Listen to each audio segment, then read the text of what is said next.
afternoon. Today is Monday, April the 1st. This Committee of Finance, Diversity, Equity, and Inclusion is called into order. Madam Clerk, please share the roll. Here. Present. Bishop. Here. Caldwell. Hairstone. Casey. Present. Valencia. Santana. Present. Spencer. Mr. Chairman, you have a quorum. All right, thank you. All right, I have one piece for intro and passage to be considered. Is building and housing here? Building and housing. I don't see Director Martin, so we'll come back to one for the intro and passage. She almost got lucky. Port control. Port control. Starting out with ordinance number 233-2024 by council members McCormick and Griffin by departmental request, an emergency ordinance authorizing the director of port control to exercise the first option to renew contract number LS 2022-003 with the United States Postal Service for the lease of certain city-owned property generally located at Cleveland Hopkins International Airport, South Cargo Road, building number 220, to maintain and operate a warehouse, sorting facility, and post office retail store. Director. Good afternoon, Chair Griffin and committee members. We have an amendment to present. This is just striking South Cargo Road and inserting Postal Road. We had an incorrect address listed there. Okay, I'll read the amendment into the record. It says there is no legal objection to this legislation if amended as follows. In number 1, in the title, line 7, in the first whereas clause, line 4, and in section 1, line 4, strike South Cargo Road and insert Postal Road in 3 places. This is attributed to ordinance number 233-2024. Please proceed. Thank you, Mr. Chair. So this building, which is known as Building 220, it's approximately 115,000 square feet, was built in 1989 for use by the U.S. Postal Service, and it has been occupied by the Postal Service ever since. It is a warehouse, sorting facility, and post office retail store. So the current agreement began in 2019. It was a 5-year term with one 5-year option to renew, which is what we are here requesting your approval of today. The current annual rental rate is $664,068.36. It's based on an independent third-party appraisal that was completed last year. For each year of the lease going forward, there will be an adjustment for Consumer Price Index, or CPI, and that will be approximately 3% annually, so it will continue to escalate across the final 5 years of the term. This term will begin, by the way, in July 1st of 2024 and go through June 30 of 2029. USPS desires to stay in the facility, so we are here asking for your approval of the 5-year option to renew. Thank you. Okay, thank you. This was relieved by Transportation and Mobility. Councilman McCormick. Thank you, Mr. Chairman. I had a conversation with the director. This is the renewal of the USPS lease at the building. No issues on his end from the tenant. So support this moving forward. Thank you. Do we have any other questions regarding ordinance number 233-2024? Seeing no other questions, ordinance number 233-2024 stands approved as amended. Thank you all. Thank you. Thank you, Director. Next, we'll have capital projects. Capital projects. First up is ordinance number 29-2024 by council members McCormick and Bishop and Griffin by departmental request, an emergency ordinance accepting the offer of dedication of public right-of-way and public improvement shown on the recorded plat for Moat Key Court. Assistant Director. Yes. To the chair, to the council, that is our request. We'd like to allow for an extension of road right-of-way to Moki Court. This is from West 25th Street to West 20th Street. And the purpose of this extension is to accept the new road right-of-ways and roadway improvements as per the city street dedication regulations. Thank you. Councilman Bishop, this was heard in DPS. Do you have any questions regarding ordinance number 29-2024? Yes, Mr. Chairman, we vetted this in municipal services, and we fully support this for passage. Thank you. Councilman McCormick, this is in Ward 3. Thank you, Chair. Chair to the Director, just want to make sure that this does not require the city to pay for any of the improvements. Is that correct? That is correct. That was done by the developer. Thank you. I just want to make sure that the developer bore all this cost and not the taxpayers. Correct. Thank you. Okay. Any other questions regarding ordinance number 29-2024? Seeing no other questions, ordinance number 29-2024 stands approved. Please sign on. Next ordinance is ordinance number 260-2024 by council members Bishop and Griffin by departmental request, an emergency ordinance authorizing the Director of Capital Projects to enter into one or more contracts with City Architecture, Inc. for the purpose of establishing and executing a public engagement coordination program for the Office of Capital Projects for a period of 2 years. Director. Yes, to the chairperson, to the council, we would like to retain City Architecture to assist us with rolling out the public engagement activities for the Division of MOCAP. All right. Are there any other questions, Councilman Bishop? Yes, Mr. Chairman, we vetted this one also in the Municipal Services Committee, and we fully recommend it for passage. Thank you. Councilman, so this isn't any specific word? No, Okay. this is All right, citywide. thank you. Seeing no other questions, does anybody have any other questions for ordinance number 260-2024? Seeing no other questions, ordinance number 260-2024 stands approved. Please sign on. Thank you. Thank you. We're done. Thank you. Next, we have Public Works. Let's start off with ordinance number 162-2024 by council members Bishop and Griffin by departmental request. An emergency ordinance authorizing the purchase by one or more requirement contracts of recycled or virgin asphalt concrete for the divisions of streets, Department of Public Works for a period of 1 year with 2 one-year options to renew exercisable by the Department of Public Works. Director. Good afternoon. To the chair, to the committee. This is, again, passage of this legislation. Legislation is necessary for the Division of Streets for their resurfacing program and also for their street repair asphalt program. I have Commissioner Scott here for any questions that you may have. Thank you. Commissioner Scott. Mr. Chairman, how are you? All right, so Councilman Bishop, did you have anything to start off with? Mr. Chairman, we also vetted this piece in Municipal Services, and we recommend it for passage. Okay, thank you.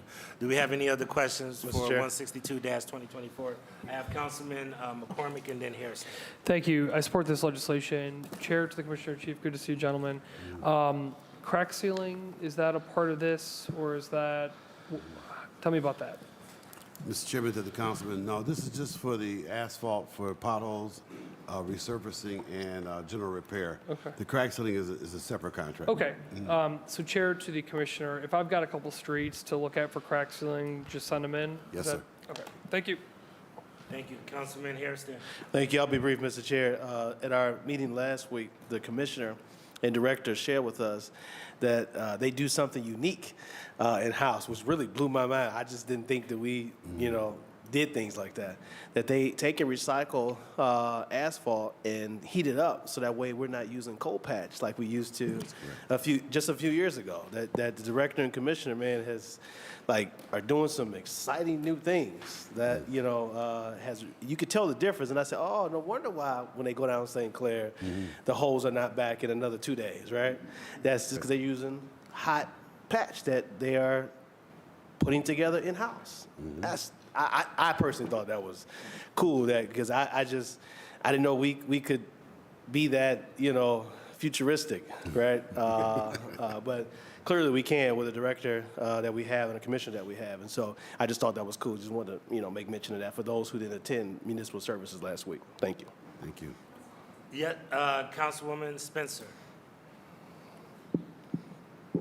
I appreciate Councilman Hairston sharing that, because I was not aware, and I think that is a really amazing piece of information, and wanting just to take the opportunity to recognize the responsiveness as well of the team across the table from us today. Thank you all very much. Thank you. Thank you. And I also want to thank you guys for the responsiveness. And I know that I'm up to come and sit down with you guys to finish up streets. So hopefully we get done today and get it done with you guys. Okay? All right. Any other questions regarding Councilman McCormick? I'm sorry, Chair. Just one more on this ordinance. Do we, Chair to the Director, I finished my streets already, Council President. But do you want next year's too? Is that best, or are we? I think last year you asked for 2 years. Or do you want next year's, or we're gonna wait till next year? I'd like to wait till next year. Okay, thank you. Yes, sir. Thank you. All right, any other questions regarding ordinance number 162-2024? All right, seeing no other questions, ordinance number 162-2024 stands approved. Thank you. Next up is ordinance number 190-2024 by council members Bishop and Griffin by departmental request. An emergency ordinance authorizing the Director of Public Works to enter into one or more contracts without competitive bidding with Custom Truck One Source LP for the purchase of 2 grapple trucks for the Division of Waste Collection and Disposal and Department of Public Works. Director. Thank you, Chair. Passage of this legislation is necessary in order to continue providing pickup of waste that is illegally dumped throughout the city. When we went through this in municipal services, there were some backstory because these units were acquired for lease before I got here. So I did bring Commissioner Brown also to the table from MVM, as well as Commissioner Scott, to explain any of the backstory on these particular trucks. However, I would make mention that these trucks are important for us to continue with the program going forward at this time because of the fact turning in these vehicles would mean an 18-month lead time for new vehicles to be built and actually procured. So it's my intent to move forward with the purchase of these 2 units to keep the program going as it's been going right now. Okay, thank you. Anybody else want to comment before I move to any questions? All right, just real quick, I know it was my understanding, and maybe you can clarify, I know there's a lot of questions on why did we lease as opposed to buy. Can somebody help give us a background on that? Because I know that I was watching and paying attention to that hearing. To the chair, when we took these trucks in originally, we were in the midst of the pandemic, and we needed trucks that were on the ground immediately rather than to purchase and wait for them to be built. These trucks were on the ground immediately and were available for immediate lease and put into service and deployed, on receipt. Okay, all right. Councilman Bishop, this was heard in your committee in Public Works. Did you have any other follow-ups? Yes, Mr. Chairman. Yes, after reasonable discussion about this piece of legislation, we recommended it for passage. All right, thank you. Councilman Brian Casey. Thank you, Mr. Chairman. Mr. Chairman, to the Director, Commissioner, I know at Municipal Service and Property, we had a discussion over the price of the trucks.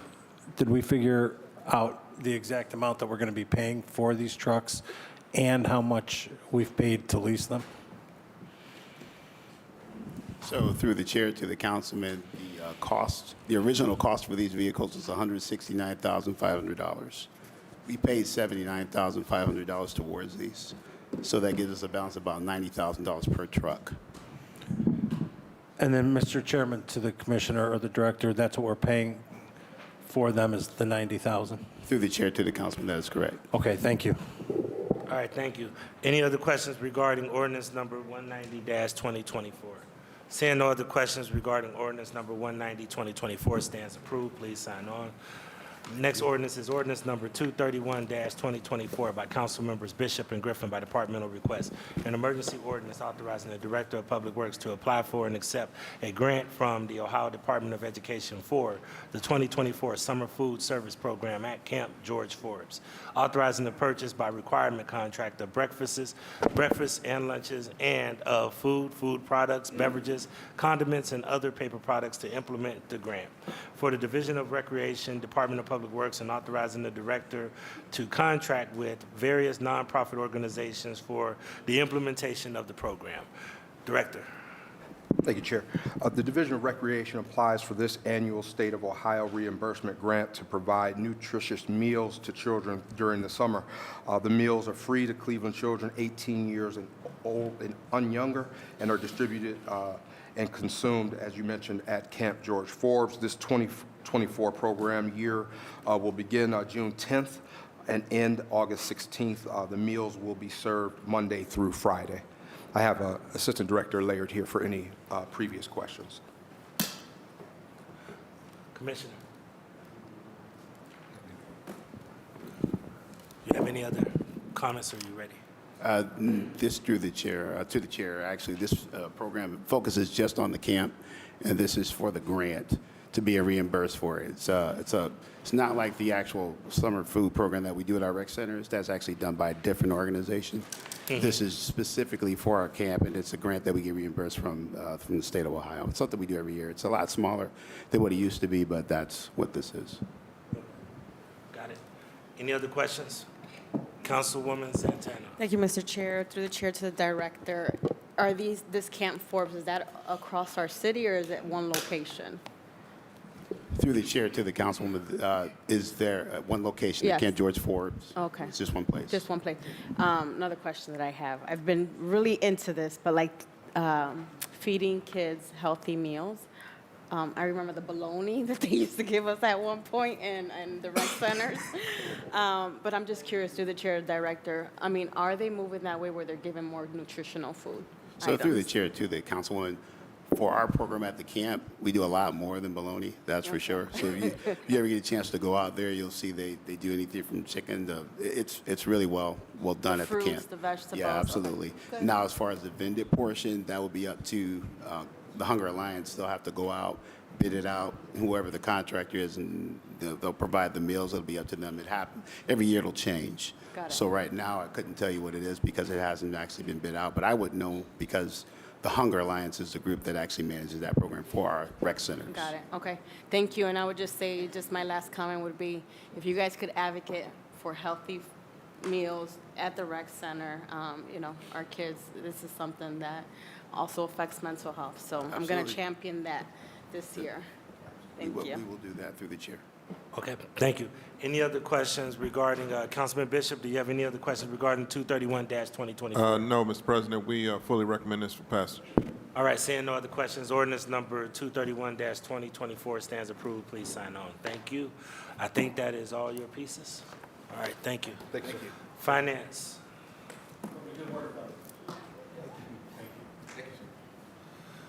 All right. First one is ordinance number 315-2024 by Councilmember Griffin by departmental request. An emergency ordinance authorizing the issuance and sale of revenue refunding bonds to refund outstanding revenue bonds of the Core City Program for Economic and Community Development in the city, authorizing a tender and/or exchange program with respect to the refunding of outstanding revenue bonds of the Core City Program and providing for the appointment of professionals and authorizing documents with respect thereto and authorizing related matters. Director. To the chairman, good afternoon, members of the committee. As was prefaced during the budget hearings not too long ago, these are the ordinances to authorize the various bond issues that this ordinance and the several to follow would authorize the variety of transactions that we seek authority to enter into. And Ms. Ruby, the city's debt manager, will walk us through each ordinance as we go through them. Thank you. All right. Mr. Chairman, this first one is for the Core City Program, and basically, all these ordinances are the same, where we can refund any of the outstanding bonds as long as they meet certain criteria. One would be debt service savings of at least 3%. If you were going to get a more favorable debt service Could you schedule. talk to the microphone? Oh. Yeah, they can't hear you. Okay, I'm There sorry. you go. Thanks, Ms. Ruby. And meet certain criteria, which would be 3% savings, a more favorable debt service schedule. If it's variable rate, where we would stabilize the interest rates being incurred, or to eliminate unfavorable covenants that were there.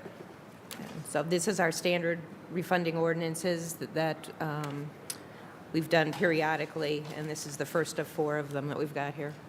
We do one for each different credit for the city. Okay. All right. These are mainly refinancing, and if I'm not mistaken, just one quick question.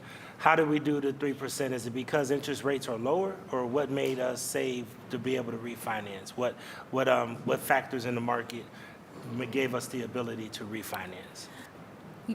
and realize that 3%. Correct. Councilman, yes, it's, if rates have dropped from the initial time that we issued the bonds, we may be able to refund them if they were callable to, at a lower interest rate and incur savings over the rest of the life of the bonds.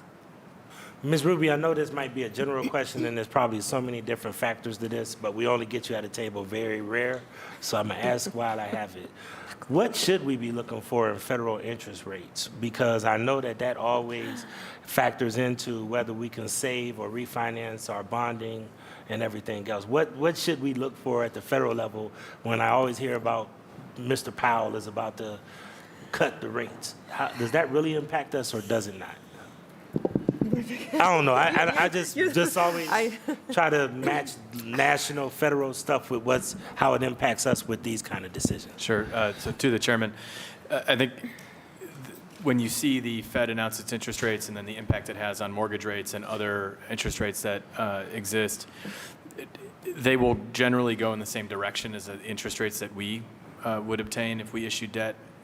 That said, usually because the municipal market is a very safe market for investors to work in, and we have such strong credit ratings, we wouldn't see our rates change at the same magnitude as you would see in the corporate market, for example. So if the corporate interest rates are up 50 points, 50 basis points, ours might be up 20 basis points because of just the unique features of the municipal market. So they're directionally aligned.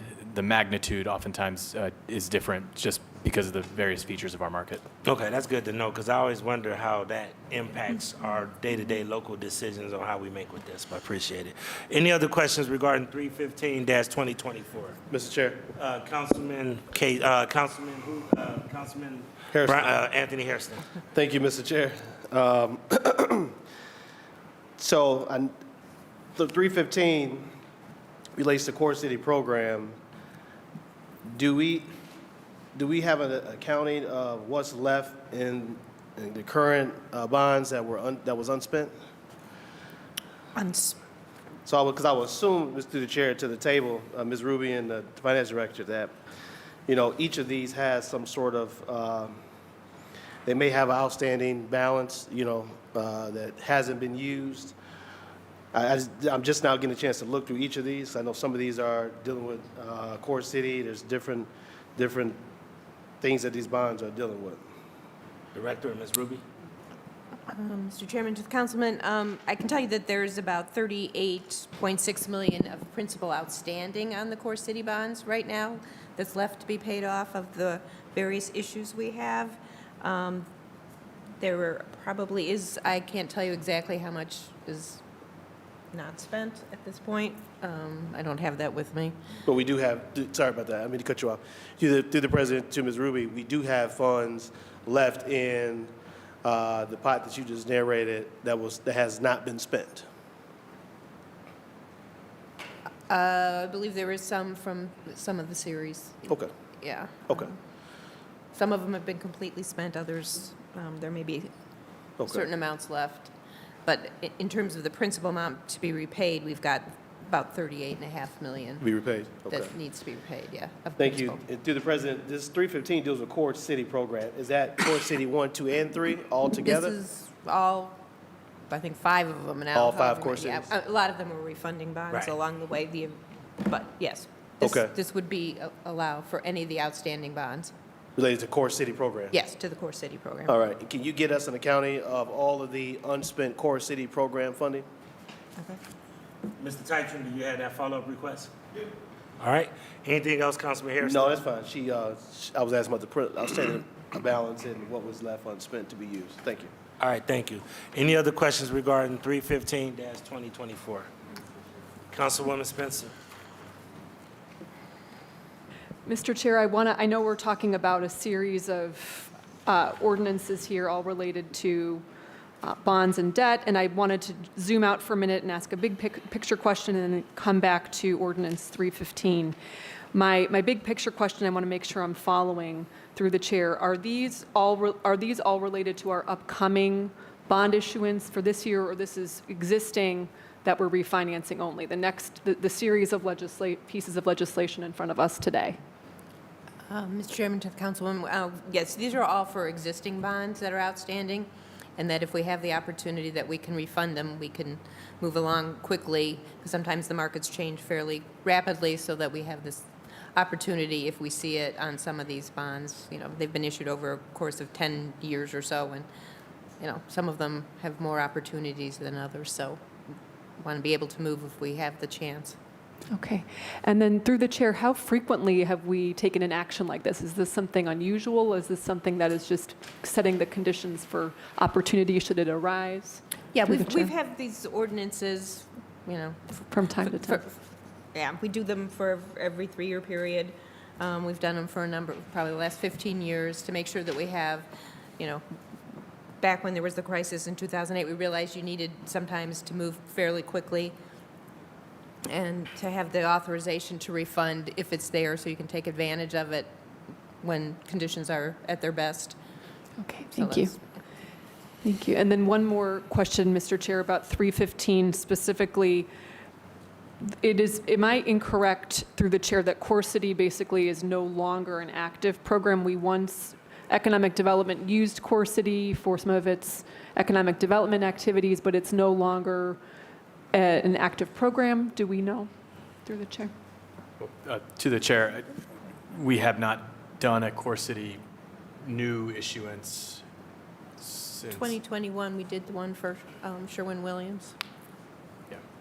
So I don't know, without being the Director of Economic Development, I don't know how they feel about the program, but we haven't issued new debt to fund it since 2021. Great. And then a follow-up question. Functionally, what is the Core City program? So this is a standalone piece of legislation related to the Core City program. Through the chair, I think that's not a question that we are equipped to answer. Got it. Thank you, Mr. Chair. All right, thank you. Any other questions regarding 315-2024? Seeing no other questions, ordinance number 315-2024 stands approved. Thank you, Ms. Ruby. Next one is ordinance number 316-2024 by Councilmember Griffin by departmental request. An emergency ordinance authorizing the issuance and sale of one or more series of general obligation refunding bonds to refund currently outstanding general obligation bonds of the city to obtain debt service savings or restructure the city's outstanding debt, authorizing a tender and/or exchange program with respect to the general obligation refunding bonds and providing for the appointment for professionals and authorizing documents with respect thereto and authorizing and approving related matters. Director. Mr. Chairman, the committee, this is a similar ordinance. This is just for the general obligation bonds of the city that are outstanding, which are how many, $395 million outstanding. And this has the same parameters, basically, as the other ones. So pretty much just refinancing these as well? Yeah, whenever the opportunity arrives in the next 3 years. All right, thank you. Are there any questions Mr. Chair. from the committee? Mr. Hairston. Question, just so I'm clear, within the authorization for the refinancing, we are not given any authorization to expend any unused dollars, right? Any additional authorization? It's just strictly just to refinance these, right? Okay, This is thank you. strictly to refinance Okay. any existing bonds. Gotcha, thank you. Mr. Chairman. Councilman Palenci. Thank you, Mr. Chairman, honorable colleagues, to the director and to Ms. Ruby. In light of the fact that interest rates have not really come down, explain to me the advantage. Sure. There were some bonds issued at higher rates Okay. before. Some things are a little less now. I don't know that we would do anything right this very second on some of these, but as we do some new money bonds, you might combine them with it, so you have this ordinance. When there's little bits and pieces of things that can be refinanced that you wouldn't do as a standalone bond deal, it doesn't make sense. So you can combine the refunding ones with them.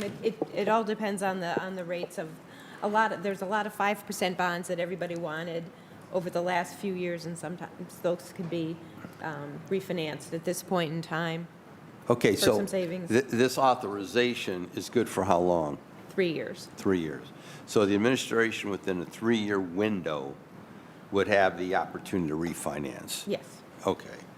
And, okay, because again, I'm trying to pay as much attention and follow as much as I can with interest rates, the whole cycle and what we're confronted with. And that's why I just don't, again, I don't see I don't see rates coming down for some time.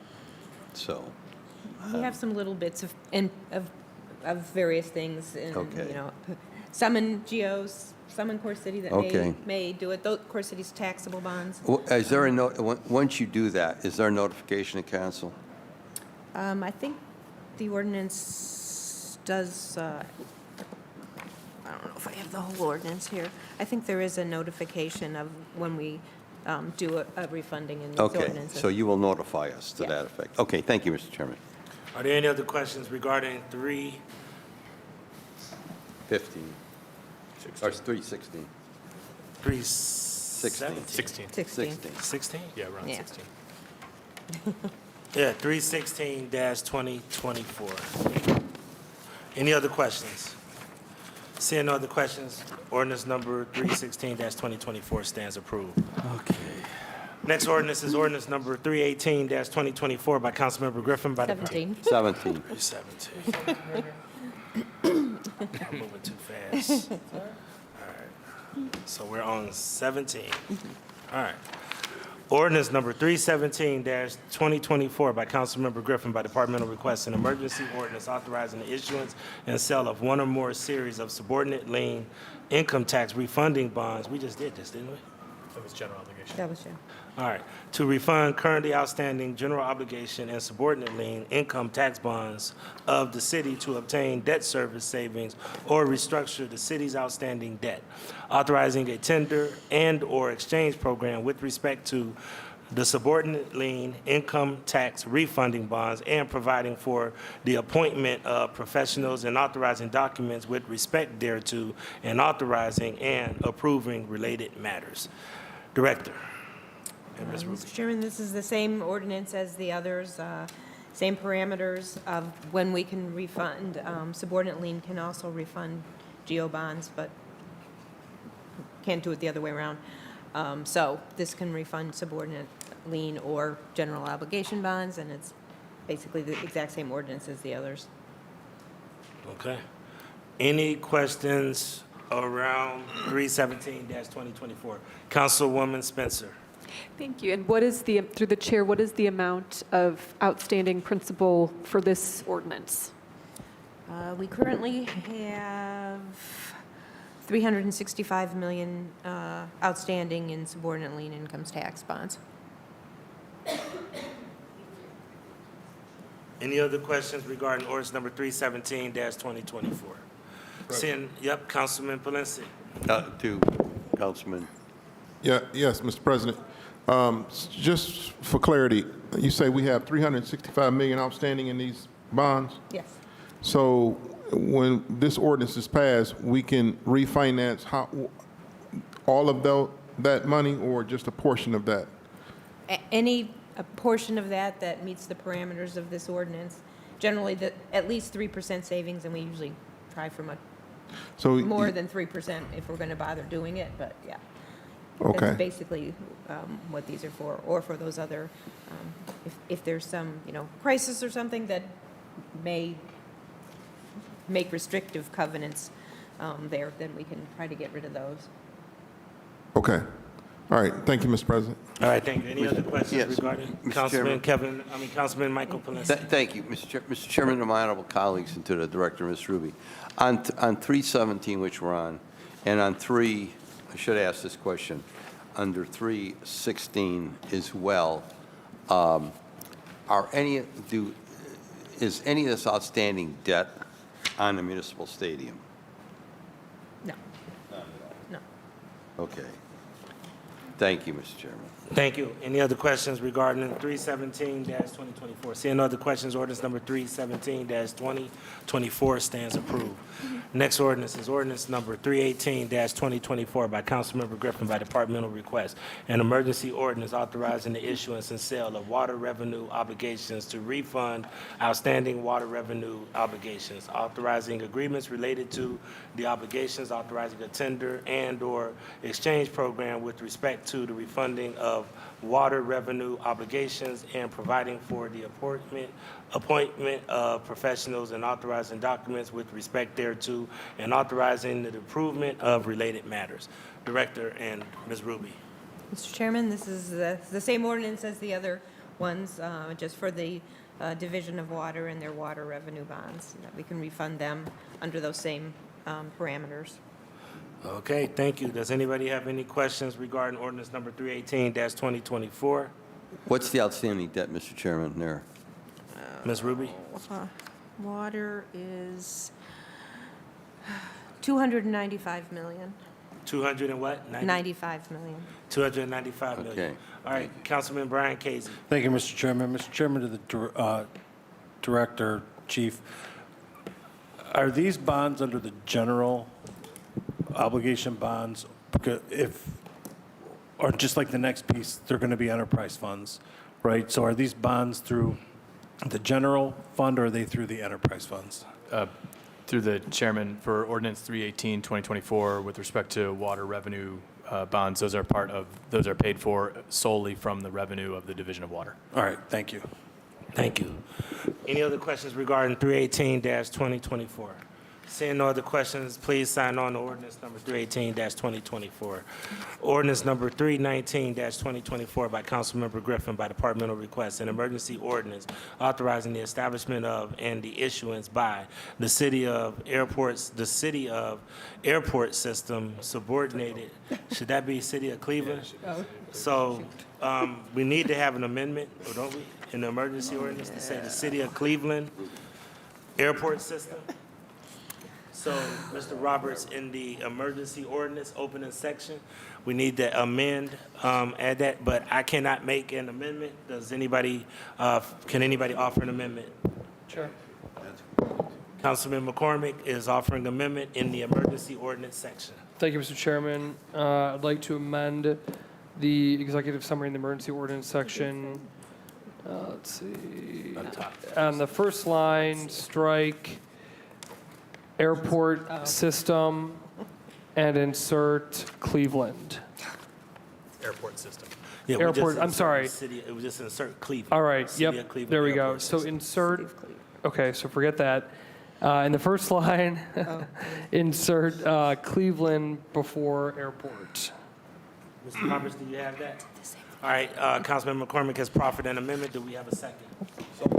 Councilwoman Spencer has seconded. It's been moved and seconded. Do we, all in favor, any discussion? Seeing no discussion, all in favor say aye. Any opposed? The ayes have it. Okay, please proceed.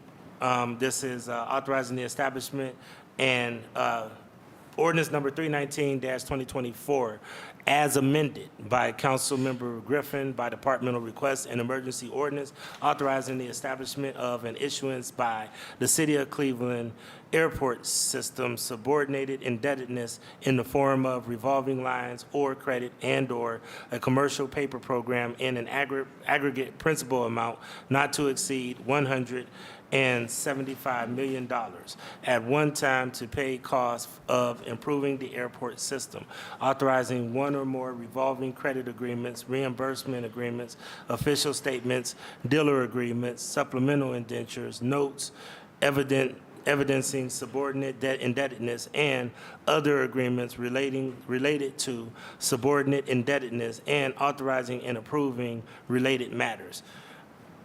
Director, Ms. Ruby. Sure.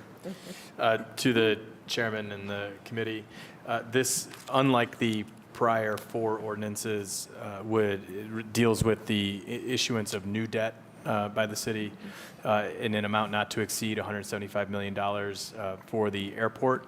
And the idea behind this program is to provide short-term borrowing facility to help provide funding for a variety of enabling projects necessary at the airport to be able to implement the long-term master plan.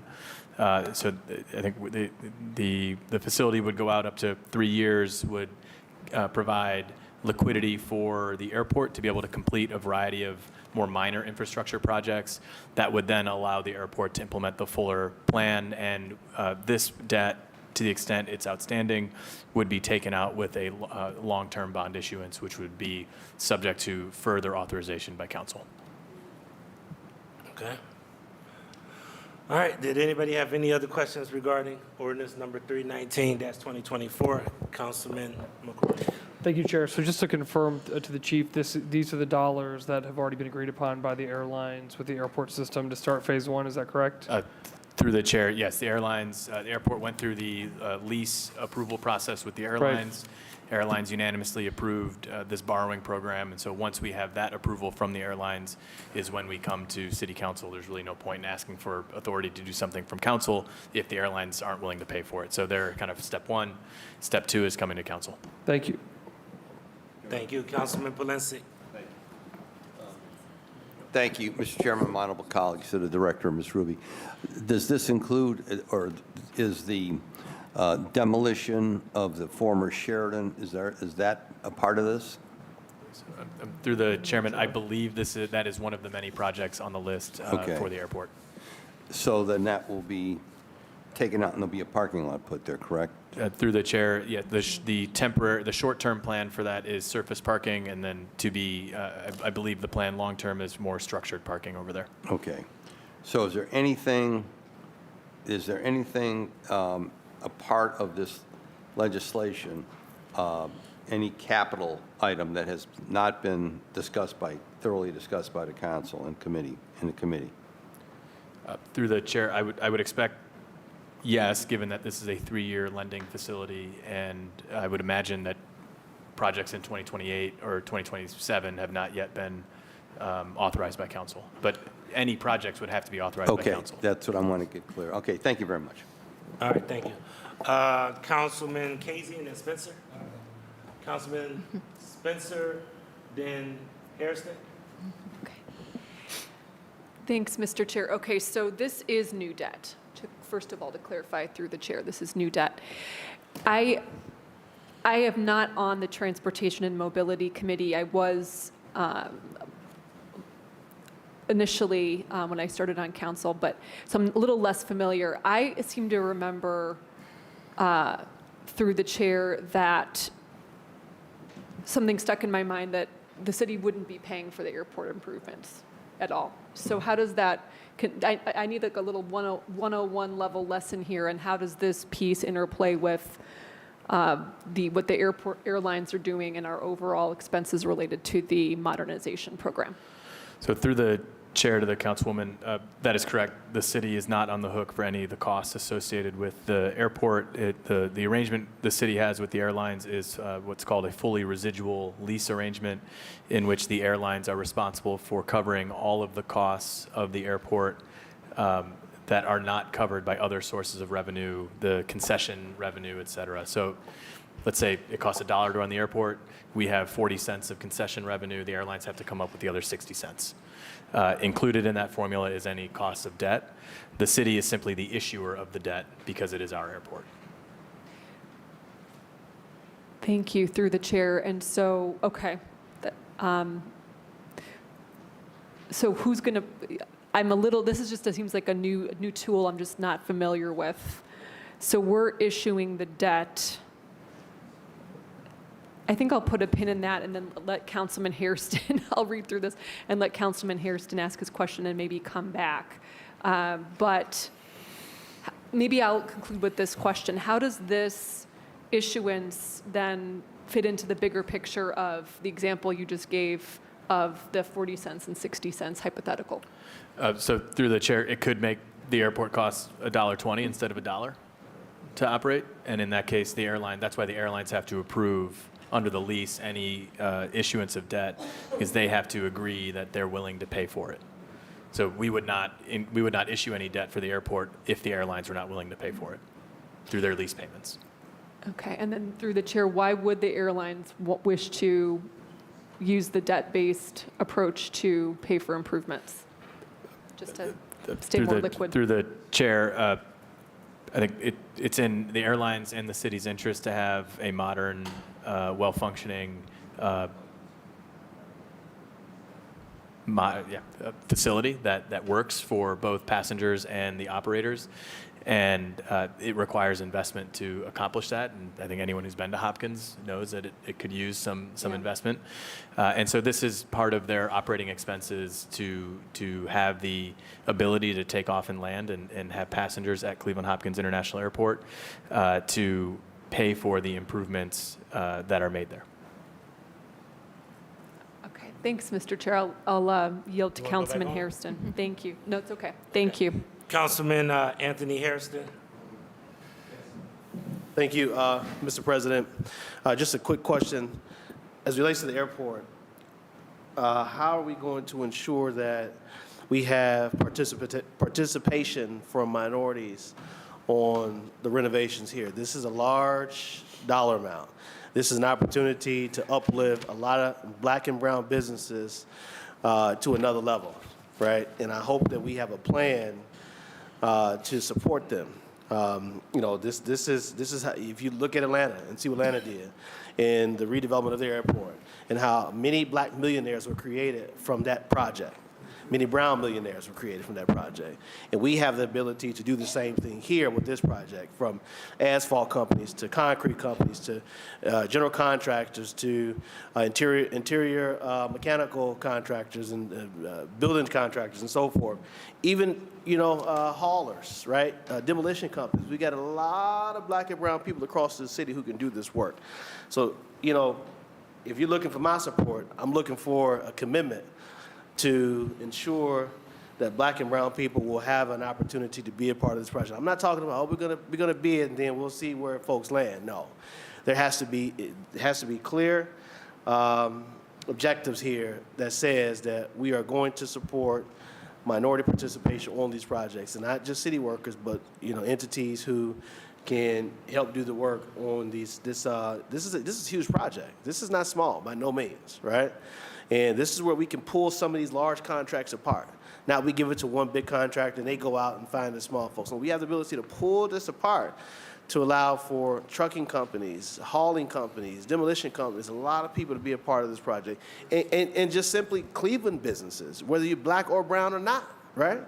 They have opportunity, should have opportunity as well if they're located within the city of Cleveland. So I'm curious to hear to the president, to the director, what's the thoughts from administration side to ensure that we have folks from Cleveland, and particularly those who are small businesses in Cleveland, and those who are black and brown contractors. Director. Through the chairman and the councilman, so very good question. And as with any project of this scale, it's going to require the work of a lot of different departments and groups within City Hall. So I know at the airport specifically, they've been giving this a lot of thought as they're planning for the work to come, because this is, this $175 million is just the next few years. I mean, we're talking about billions of dollars over the next 20 to 30 years. And for the opportunity to do this work to be spread as equitably as possible and fairly as possible is going to take a lot of forethought to ensure that it's done, because it's going to be a heavy lift in and of itself. I mean, put aside the actual technical construction work, the effort to manage this process is going to be really challenging. So I think with that in mind, we have, which we've had for years now, the bid discount areas for minority business-owned enterprises, female-owned business enterprises, Cleveland small businesses, which will continue to be part of the procurement process. But that only goes so far unless there's real outreach by City Hall to get folks registered, because you have to be registered under one of those categories with OEO to actually get the benefit of the discount, even though you might be a minority-owned business enterprise. If you're not registered with us, you don't get that discount. And so OEO has, over the last couple of years, been out working really hard to get firms registered, even in the case where a firm comes in, indicates interest in submitting a bid in their work with OEO, but isn't registered. OEO will sort of walk them through the process to get that registration so that the discount can actually be applied, and hopefully push that respondent over the edge in terms of getting the award. So I think it's going to be a massive effort with a lot of detail to come from the airport and OEO and the Division of Purchasing to really ensure that our system is set up to accommodate and promote as much participation as possible across the city. Thank you, Mr. President, to the chief. No, I appreciate that response. But you know, we from this body and the other side of the hall, administration side, we have to make it clear that this is priority, right? Because if we just kind of leave it out there, well, you know, we could do this, we could do that, and we don't make it clear to say this project won't move unless we meet these benchmarks.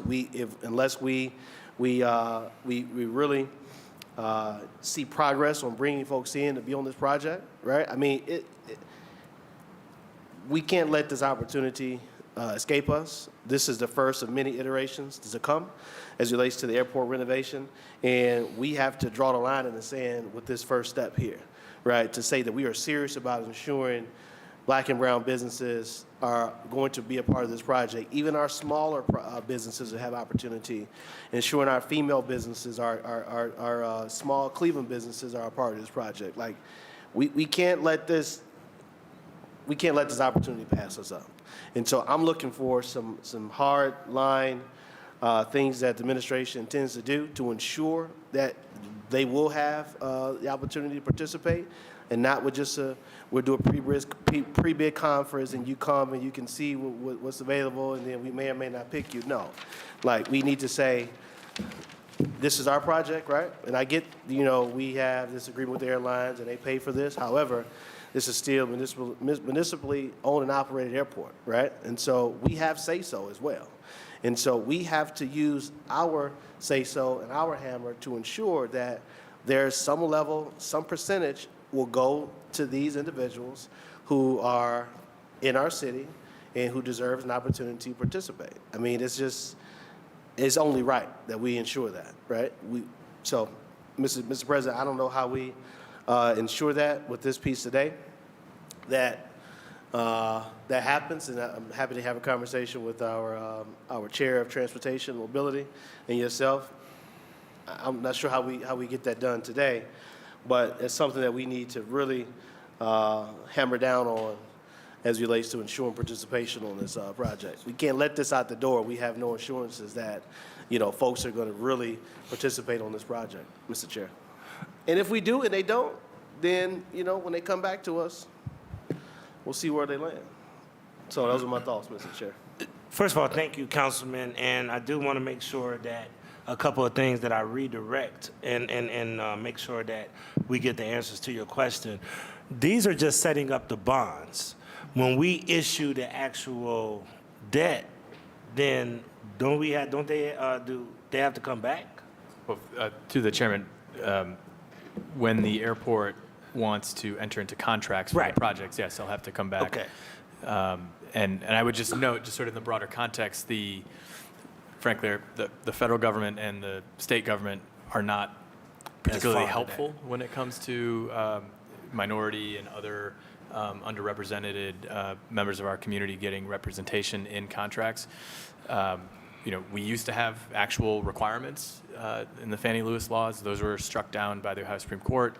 And then the U.S. Supreme Court decision in the affirmative action case early in 2023 is having ripple effects across the country in the federal court system where plaintiffs have sued with respect to minority hiring preferences, minority loan programs that are specific to minorities, and have had success. So I think what's coming out of the federal court system has made this work a lot more difficult, not impossible, but making it such that having requirements that are specific to race or ethnicity or gender are a little harder to bake into legislation or contractual requirements, which requires us to do more outreach to just get more people to participate in the bidding and RFP response process to ensure that they're in the fold. But there are a lot of sort of cross currents that are working against these efforts that cities like Cleveland are engaging in across the country. So well aware of that, but just to the councilman's point, one of the things that we set up is for the community benefits agreement, once again, and I know that everybody's fighting against diversity, equity, and inclusion, but with community benefits agreement, we've tried to be proscriptive and not wait until we actually, to Councilman's point, not wait until we actually issue the award and then say, what's your participation numbers, or trying to tell you that you have to hit these metrics. But part of the scoring card, as well as part of the actual presentation was supposed to be presented to us. To answer your question, Councilman, that's why I wanted to ask him first. A community benefits agreement per law, and I hope that Director Mitchell is really watching, and hopefully he's talking to every single department head, but a community benefits agreement is supposed to be embedded whenever they come to us, asking for us to pass or entering into an agreement with this. And I know that that's something that it'll take a lot of work on the forefront, but that's what's supposed to happen.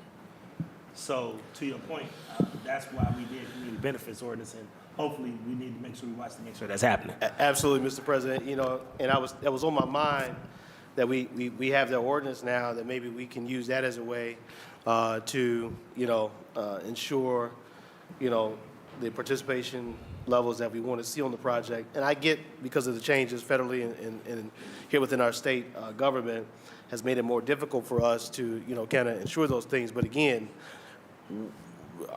we determine who we're going to go with, right? Administration and this body at some point will decide what contractor we want to support to do this work, who we want to support, right?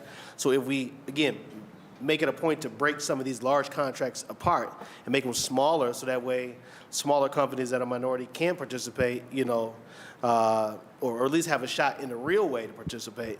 We could do those small things that'll make a difference, right? Just like we said, if you want our money, this is what we are looking for you to do. And in this case, if we're going to issue the debt, we're going to go out and we're going to help get this work done. I mean, at the end of the day, we decide who we want to work with, right? And so if somebody, I'm sure they're watching, and some folks are listening, that, put something unique together. Show that, you want the business of the city. And then both sides of the hall make that determination who we want to go with, because they are stepping up to the plate and being inclusive on their partners on the project, from the construction management side to the main contractor, down to the folks who are keeping the grounds clean and directing traffic, in the area. So, it can be done. It's about whether, folks want to roll their sleeves and really put that work in to get it done. But I think that it still can be done, even with the issues that we are facing from the feds and from the state. Just my 2 cents, Mr. Chairman. Thank you. Any other questions regarding ordinance number 319-2024? Seeing no other questions, ordinance number 319-2024 stands approved. Please sign on. Next, we're going to have, I'm going to do Councilman Conwell's piece real quick first, which is resolution number 344-2024 by Councilmember Conwell, an emergency resolution recognizing March 2024 as National Women's History Month. Councilman, did you want to add anything to that? Ooh, my head is killing me. I got a headache, man. Get some Anderson for it. When you look at, I gotta tell you a secret. I forgot this town. We're looking at this, and it might be on the resolution. There's a town where all the council members, females. St. Paul, Minnesota. Yeah. St. Paul, Minnesota. In the, yep. Those are our ladies over there, yes. Yes, all females. And they're doing, so I don't want the women to get an idea, but they're doing a fantastic, they're doing a great job, budget balance, they're helping. And so we don't like to celebrate that or talk about that in the United States of America. March was Women's History Month. However, it should be really 365 days a year that we celebrate our women. And that's very, very important. So I ask council to help celebrate women to pass this resolution. And that's where I'm at. All right.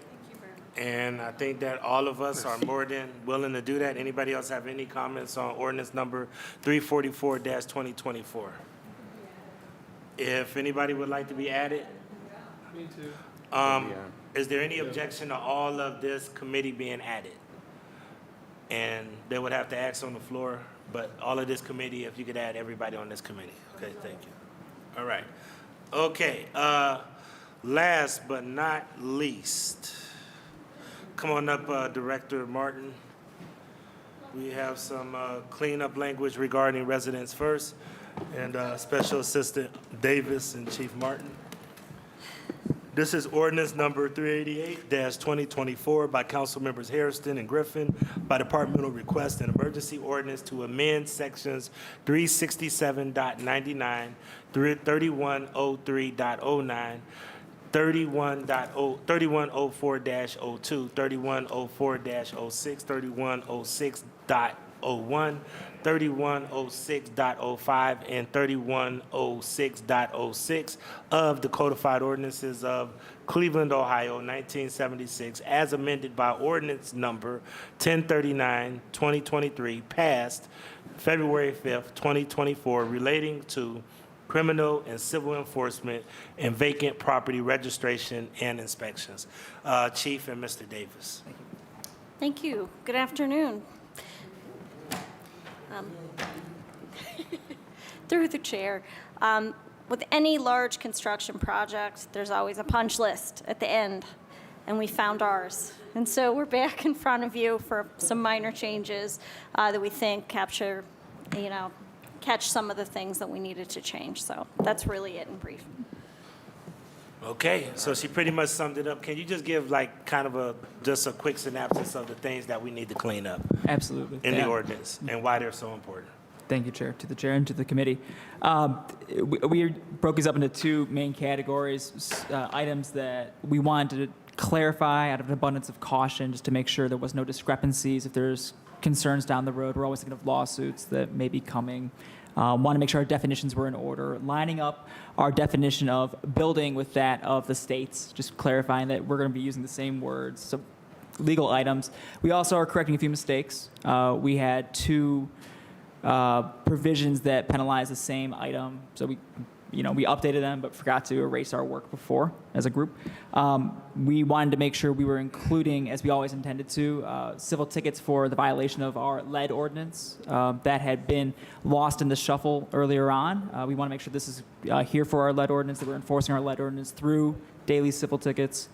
Long story short, our initial civil tickets were only for minor misdemeanors, and we need to make sure that we were including other forms of misdemeanors among them too. That's the long and short of it. I can provide more detail, but it's really more of the, what is a formal complaint specifically, our definitions aligned with the states, making sure we can put penalties on people's property tax bills with this provision, just clarifying everything that we normally do. All right, Councilman Hairston, I know that this went through your committee. Did you have any backup conversations that you wanted to have? No, I don't. I didn't know of any punch list items until I read the agenda that Alan sent out. So, but hearing what I'm hearing from the two here, Director and Chief, I'm assuming you're Chief as well, right? Something like that. I don't have any objections. Okay. All right, Councilman Casey. Thank you, Mr. Chairman. Mr. Chairman, to the Chief of the Director, why under suspension? What's going to happen within the next 2 weeks that this couldn't go through the regular legislative process? Sure. Through the chair to the councilperson, it could have. If you'd like, we're happy to discuss this further. These are technical edits. They're majority legal edits without substance. It was our impression upon conversation between the council president and the chief of staff on our side that because these were technical and already discussed in public, that we could work through a four-passage process as well. But happy to discuss further. All right, thank you. Yeah, and just to let everybody know, these are things that, just to Councilman Hairston's point, these are things that we've already discussed. I think it was just technical cleanup. So that was one of the reasons why I was okay moving it along. Any other questions regarding this? Councilman Valencia. Mr. Chairman, my honorable colleagues, and to the administration, during the budget hearings, when Housing Court Judge Monet Scott came over, and the question was posed to her as it pertains to the neighbors, residents first. She had indicated at the table that no one had spoken to her. Has there been any effort to talk to Judge Scott as it pertains to the legislation? Through the chair to the councilman, yes, we met with her, with Dave Roberts, a few weeks ago. Okay. So we of course felt it was a conflict to loop her in while we were creating the legislation, since Yeah. she's the judicial branch, but we've definitely had a conversation, and we are going to be working at her landlord workshop that's coming up on the 13th, so we'll be present for that and provide all the information on Okay. residents first. So, in the course of that dialogue, did she make any recommendations or thoughts as it pertains to the piece? Through the chair to the councilman, not particularly. But we Okay. just discussed, what would be coming before her, how it would work. Okay. It was a very informative Okay. meeting. I just want to make sure that, because we're expecting, those of us in council, we're expecting some real positive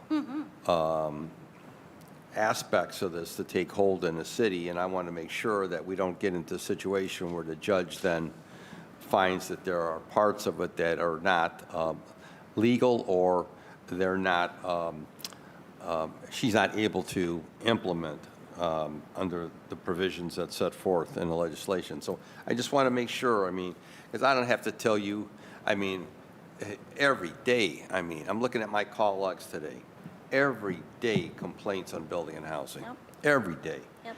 And out on the weekend, I'm still looking at a burned-out apartment building on St. Clair, right on the edge of Councilman Hairston's ward and myself. Yeah, that's just been sitting there, And so we got to figure out how we're going to address these safety hazards, these eyesores, and all these other things that are taking away from the quality of life of our neighborhoods. So, okay, that's what I need to know, Mr. Chairman. Thank you. Thank you. Anything else regarding this ordinance 388-2024? Councilwoman Spencer. Thank you, Mr. Chair. I have to take advantage of having our Building and Housing Director and Mr. Davis across the table to just do a quick check-in. Residents First is in force. It's in full effect as of now. How is it? Where are we in terms of operationalizing it, in terms of some of the newer requirements related to local agent in charge, vacant property registry, et cetera? Thank you, Mr. Chair. Through the chair to the councilwoman, good question. We are 24/7 in the throes of getting this launched. The biggest aspect of which is Acela records and creating Acela records. So we're working with the Acela team. So pretty much at least twice a week, having hour-long meetings to get all the apps set up that we need and all the records set up to do it. For rental registration, we're giving people an extension this year to the end of May to get their rental registration in as we're building the app. So oftentimes in the city, we are, building the plane while we're flying it, and we're doing that now. So yes, these new provisions are there. We're working to mobilize them, and staff up is going well. We actually will be extending offers to a number of new inspectors. So we've been having robust response to some of those postings, so we feel good about that. So we're going to be able to start staffing up rapidly here.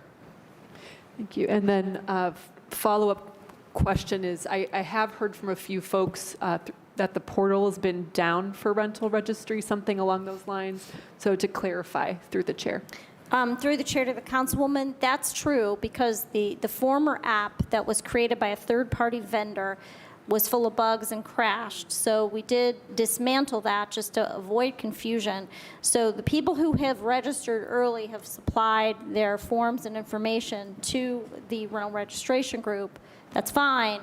But we're also doing a mailing. We're sending out a large mailing, letting them know of extended deadlines and what they need to do. And we will be sending postcards to all of them with a QR code with the new app, probably in the next week or so.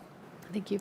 Through the chair, is the new app up and running, or once this mailing goes out, it'll be launched? Through the chair to the councilwoman, once the postcard goes out, we'll know we have a working app. We're very close to the end of that. It's been a lengthy process. So yeah, it's going well. I'm pleased, but of course, we wanted everything yesterday.